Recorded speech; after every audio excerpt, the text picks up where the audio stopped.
பக்தி ஒளி நேயர்களுக்கு வணக்கம். மிதுனராசி நேயர்களுக்கு திருஷ்டி வந்து கேட்கவே வேண்டாம். அவங்களோட பேச்சே அவங்களுக்கு திருஷ்டி அமையும். அவ்வளோ அட்ராக்டிவான பேச்சு. அதுவும் எதை பேசினாலும் நியாயப்படுத்தி பேசுவதில் உங்களை மிஞ்ச ஆளே கிடையாது. அவ்வளவு தவறான பேச்சா இருந்தாலும் அதை நியாயப்படுத்திடுவீங்க. அவ்வளவு வலிமை உங்களுக்கு. அதை பார்த்து நிறைய பேர் உங்க மேல திருஷ்டி போடுவாங்க. என்னது இவன் இவ்வளவு விஷயம் பேசுறான், இவ்வளவு இதா இருக்கான் அப்படின்னு சொல்லிட்டு நிறைய திருஷ்டிகள் உங்களுக்கு மேல விழுந்துகிட்டே தான் இருக்கும். அது மட்டும் இல்லாமல் உங்க திருஷ்டி வேற எந்த இடங்களுக்கு போகும்போது உங்களுக்கு திருஷ்டின்னு அதிகமா இருக்கும் பார்த்தீங்கன்னா, தொழில் செய்யும் இடங்களுக்கு உங்கள உங்கள பார்த்து ரொம்ப பொறாமைப்படுவாங்க. ஏன்னா, தொழில் தொழில் பண்ற இடத்துல வந்து, நீங்க பண்ற தொழிலும் சரி, நெறைய பிரச்சனைகள் உருவாக்கும் அந்த தொழில் விஷயத்தில். அதுல வந்து நெறைய குழப்பங்கள் உருவாகக்கூடியதாக எந்த தொழில் பண்ணாலும், அதுல உங்களுடைய பேச்சு திறமை வந்து மத்தவங்களுக்கு பொறாமையை ஏற்படுத்தக்கூடியதாக இருக்கும். கண் திஷ்டியாகவும் மாறக்கூடியதாக இருக்கும். பிளாக் மேஜிக்கான விஷயங்களும் அந்த இடத்தில் உருவாகக்கூடியதாக இருக்கும். அதனால அந்த இடத்தில் போகும்போது உங்களுக்கு ரொம்ப பவர்ஃபுல்லா இருக்கிற மாரி கவனமாக இருக்கணும் அப்படிங்கிறது. அடுத்தால பார்த்தீங்கன்னா, நீங்க வேற எந்த இடத்துக்கு போனா இன்னும் அதிகமாக இருக்கும் பார்த்தீங்கன்னா, நீங்க அதாவது நீங்க வேலை பார்க்கும் இடத்துக்கு போகும்போது மட்டுமல்லாமல், உங்களுடைய பூர்வீக இடம் இருக்கு இல்லையா? பூர்வீக இடத்துக்கு போகும்போது அங்க பிரச்சனைகள் உருவாகும் அப்படிங்கிறது. அது மட்டும் இல்லாமல், திடீர்னு ஒருத்தர பார்க்கும்போது இது போன ஜென்ம தொடர்புல இருக்கிற மாரி ஒரு ஃபீல் ஆகும். திடீர்னு ஒருத்தர் மேல அவங்க யாரு என்னன்னு கூட தெரியாது. அவங்க மேல அதீத பாசம், பற்று ஏற்படும்.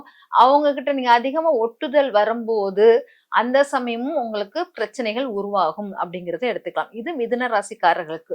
மிதுன ராசிக்காரர்கள் வந்து இந்த மாரி விஷயங்கள், திடீர் பாசங்கள், திடீர் உறவுகள் அ முன்ன பின்ன தெரியாது. ஆனா, அவங்க மேல ஒரு திடீர் ஒரு அக்கறை, பாசம் எல்லாம் வரும்போது, அது மற்றவங்க கண்ணை உறுத்துற மாரி இருக்கும். அதனால வரக்கூடிய நெகட்டிவா உங்களால ஃபேஸ் பண்ணக்கூடியதாக இருக்கும். அதனால அதுக்கெல்லாம் நம்ம வந்து திருஷ்டி பரிகாரமாக எடுத்தீங்கன்னா, ஈஸியா ரெக்கவர் ஆகி அந்த நெகட்டிவ் எல்லாம் அகற்றிவிட்டு, உங்கள சுத்தி ஒரு பாசிட்டிவ் வைப்ப வந்து உருவாக்கிட்டே இருப்பீங்க.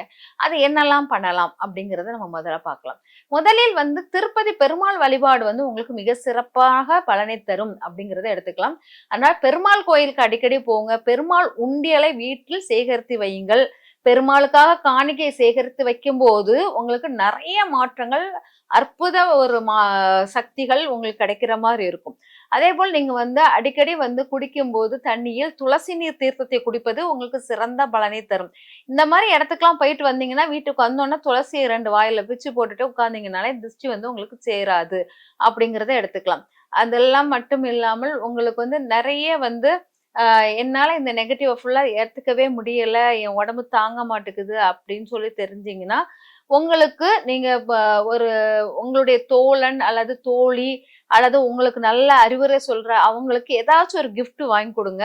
வாங்கி கொடுக்கும்போது ஏதாவது கிஃப்ட்னா புக்கு சார்ந்த அறிவு சார்ந்த விஷயம், புத்தகம், எழுத்து பேனா இதெல்லாம் வாங்கி கொடுக்கும்போது, அது வந்து உங்களுக்கு மாற்றங்களை கொடுக்கும் அப்படிங்கிறத எடுத்துக்கலாம். அது அது மட்டும் இல்லாமல் உங்களுடைய ஆரா வந்து ரொம்ப வீக்கா இருக்கிற மாரி இருக்குது. உங்கள சுத்தி ஒரு ஒளிவட்டத்தின் அளவு குறையுது. அப்படின்னா, நீங்க வந்து பச்சை கலர் ட்ரெஸ்ஸ உடுத்திக்கோங்க. அந்த பச்சை கலர் ட்ரெஸ் உடுத்திட்டு பெருமாள் வழிபாடு பண்ணும்போது, அந்த ஆரோவுடைய அந்த பெருமாளுக்கு விளக்கேத்தி, அதுல தீபாராதனை காட்டும்போது, அது பச்சை கலர் ட்ரெஸ் உடுத்தி அத பண்ணும்போது, உங்களுடைய ஆரா வந்து ரொம்ப பியூரிட்டியாக இருப்பதையும் உணர முடியும் அப்படிங்கிறத எடுத்துக்கலாம். ஒரு பக்கத்துல ஏதாச்சும் பூங்கா அந்த மாரி இடத்துல போய் உட்கார்ந்துட்டு, அப்புறமா வந்து கோயிலுக்கு போயிட்டு வருவது, உங்களுக்கு ரொம்ப விசேஷமாக இருக்கும் அப்படிங்கிறத எடுத்துக்கோங்க. அதே மாரி நீங்க குளிக்கிற நீரில் அ வேப்ப இலை கொழுந்து, வேப்ப இலைகளை போட்டு குளிப்பது மிக சிறந்த உங்க ஆரோவை வந்து ரொம்ப சுத்தப்படுத்துற தன்மையாக இருக்கும். அந்த மாரி பயன்படுத்தினாலும் உங்களுக்கு ரொம்ப விசேஷமான பலனை தரும் அப்படிங்கிறத எடுத்துக்கலாம். பெருமாள் வழிபாடு வந்து உங்களுக்கு ஆ கோயிலாக எடுத்தாலும் திருப்பதி பெருமாள் எடுத்துக்கலாம். வீட்டுக்குள் வைத்து வழிபாடும் தெய்வமும் பெருமாளாக எடுத்துக்கொள்ளுங்க. அந்த பெருமாள் வந்து நின்ற கோல பெருமாளாக இருப்பது சிறப்பாக இருக்கும். அது மட்டும் இல்லாமல் இங்க வந்து திருமணம் வாய்ந்த ஆ அதாவது அலமேல் மங்கையுடன் இருக்கிற பெருமாளாக எடுப்பது மிக சிறந்த நற்பலனை தரும் அப்படிங்கிறத எடுத்துக்கலாம் அப்படிங்கிறது. அப்புறம் பார்த்தீங்கன்னா, நீங்க வந்து உங்கள வந்து அந்த கந்திஷ்டி பிரச்சனையிலிருந்து அதிகமா உங்கள தாக்குற மாரி இருந்துச்சுன்னா, ஊனமுற்றவர்களுக்கு ஏதாச்சும் உடைகள் அல்லது ஏதாச்சும் பொருட்கள் வாங்கி கொடுப்பது சிறப்பாக இருக்கும்.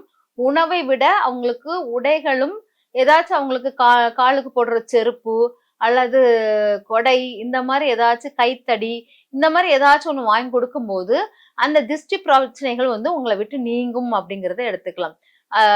இதெல்லாம் போக நீங்க வந்து பயன்படுத்தக்கூடிய பயன்படுத்தக்கூடாத கலர் என்னன்னா, கருப்பு கலரை நீங்க எக்காரணத்து கொண்டும் எந்த நேரத்திலும் பயன்படுத்தாதீங்க. கருப்பு கலர் பயன்படுத்தி நீங்க வந்து போய்கிட்டு இருந்தீங்கன்னா, அங்க எங்கெல்லாம் நெகட்டிவ் இருக்கோ, அதெல்லாம் இந்த கருப்பு கலர் வந்து உங்களுக்கு அப்சர்வ் பண்ணி உங்களுக்கு தக்க வைத்துக் கொள்ளும். அதனால கருப்பு கலரை பயன்படுத்தீங்கன்னா, உங்களை சுற்றி நெகட்டிவ் அலைகள் ரொம்ப, அதாவது எதிர்மறை அலைகள் நிறைய உங்களை சுத்தி கொண்டே இருப்பது போல் தோன்றும். அதனால கருப்பு கலர் பயன்படுத்துவதை தவிர்த்து விடுங்கள் அப்படிங்கிறது. அதே போல வயசானவங்களை அவமானப்படுத்தல், அலட்சியப்படுத்தல் உங்களுக்கு இருக்கும். அந்த அலட்சிய அவமானங்கள் உங்க வாழ்க்கையில் நிறைய கெடுதல்களை உருவாக்கும். அதனால வயதானவர்களிடம் என்ன தவறாக பேசினாலும் அவங்கள மன்னிச்சு அவங்க கிட்ட ஆசீர்வாதம் வாங்குவது உங்களுக்கு சிறந்த பலனை தரும். அதனால ஏஜ் ஆனவங்களிடம் ஆசீர்வாதமும் நல்ல உதவிகள் செய்வதும் உங்களுக்கு சிறந்த அந்த திருஷ்டி ப்ராப்ளத்துல இருந்து நீங்கிவிடும். நீங்க திருஷ்டி ப்ராப்ளம் தான் சொல்லிட்டு எளிமையா எடுக்காதீங்க. ஒவ்வொரு திருஷ்டியும் ஒவ்வொரு விதமாக இருக்கும். உங்களுக்கு மேல் படும் திருஷ்டிகள் வந்து உங்களுக்கு வயசு கீழே இருக்கிறவங்க, வயசு கீழே இருக்கிறவங்களுக்கு சப்போர்ட்டாகவும், வயசுக்கு அதிகமாக இருக்கிறவங்க வந்து உங்களுக்கு நெகட்டிவாகவும் தெரிவாங்க. அதனால் நீங்க வந்து எப்பவுமே இளம் உங்க ஏஜ் குரூப் உள்ளவங்களோட சுத்திக்கிட்டே இருங்க. உங்களோட ஏஜ் அதிகமானவங்களோட நீங்க பழகுனீங்கன்னா, அது உங்களை நிறைய நெகட்டிவ்ஸ்குள்ள எடுத்துட்டு போகும்.